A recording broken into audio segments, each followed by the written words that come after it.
வணக்கம். இன்று தமிழக தேர்தலில் தமிழக வெற்றி கழகம் மிகவும் பெருவாரியான வாக்குகள் பெற்று பெருவாரியான தொகுதிகளில் வெற்றி பெற்றதற்கு நமது வாழ்த்துக்களை நடிகரும் தலைவருமான விஜய் அவர்களுக்கு நாம் தெரிவித்துக் கொள்வோம். வாழ்த்துக்கள் விஜய். 2 ஆண்டுகளான தாவேகா எந்த அரசியலும் பின்பலமும் இல்லாமல், யாருடைய கூட்டணியும் இல்லாமல் மக்கள் மனங்களிலே பதிந்து எப்படி வெற்றி பெற்றார்? தாவேகாவுடைய கொள்கைகளை பார்த்து மக்கள் வாக்களித்தார்களா, அல்லது அவரது தேர்தல் வாக்குறுதிகளை பார்த்து அதனால் ஈர்க்கப்பட்டு வாக்களித்தார்களா? நிச்சயம் அதற்கான வாய்ப்பு இருப்பதாக தெரியவில்லை. ஒரு அலை, இந்த அலையை உருவாக்கியது யார்? அவர் சினிமாவை விட்டுவிட்டு அந்த தொழிலை ஒழித்துவிட்டு அரசியலுக்கு வருவதற்கு காரணம் என்ன? இதன் அரசியல் உணர்வுடன் மக்கள் பிரச்சனைகளை கையில் எடுத்து அதனால் ஈர்க்கப்பட்டு வந்தார். அதுவும் இல்லை. அப்படி இருக்க எவ்வாறு மக்கள் அலையென இவருக்கு வாக்களித்தார்கள்? தமிழகத்தை 50 ஆண்டுகளுக்கு மேலாக ஆட்சி செய்து கொண்டிருக்கும் திராவிட கட்சிகள் ஒரு கொள்ளை கூட்டமாக மாறியதனுடைய விளைவு. ஆட்சி அதிகாரத்தை கொண்டு அதிகாரத்தை துஷ்பிரயோகம் செய்து மக்களுக்கு ஏதோ பிச்சை போடுவது போல பல்லி மிட்டாயை போட்டுவிட்டு இவர்கள் 5 ஸ்டார் சாக்லேட்டுகளை உண்டு கொண்டிருப்பதனால்தான்.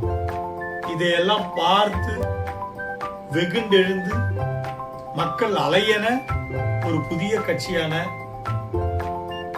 தாவேகாவிற்கு வாக்களித்துள்ளார். இதற்கு அரசியல் பின்புலம் உள்ளதா இல்லையா என்று நாம் சிந்திக்க வேண்டிய நிலைமையே இருக்கிறது. நிச்சயமாக இருப்பதற்கான வாய்ப்புகள் தான் இருப்பதாக எனக்கு தோன்றுகிறது. இல்லை என்றால் அவரால் செய்ய முடியாது. ஏன்னா மக்களோடு மக்களாக இருப்பவரும் அல்ல, ஒரு சமூக போராளியும் அல்ல. தாவேகாவுடைய கொள்கை எல்லா கட்சிகளும் சொல்லும் கொள்கை, அதே கொள்கை தான் இருக்கிறது. அங்க அவர் பார்த்தோம்னாக்கா ஒவ்வொரு கூட்டத்துக்கும் தனி விமானம் மூலமா தான் பயணிக்கிறார்.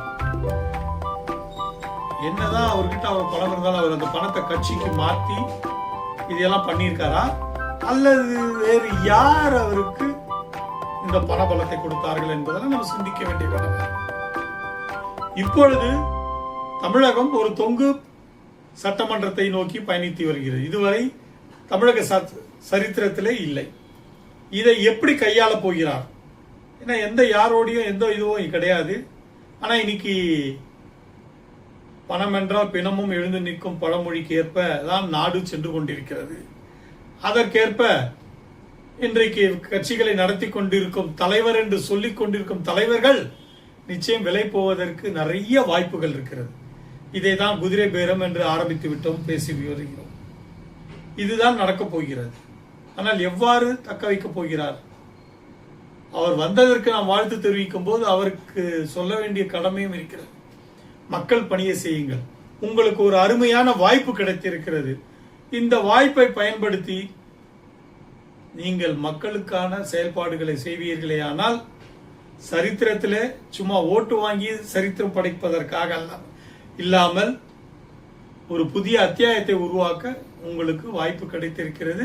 அத்தியாயத்தை எழுதுங்கள் என்று கூறிக்கொள்கிறோம்.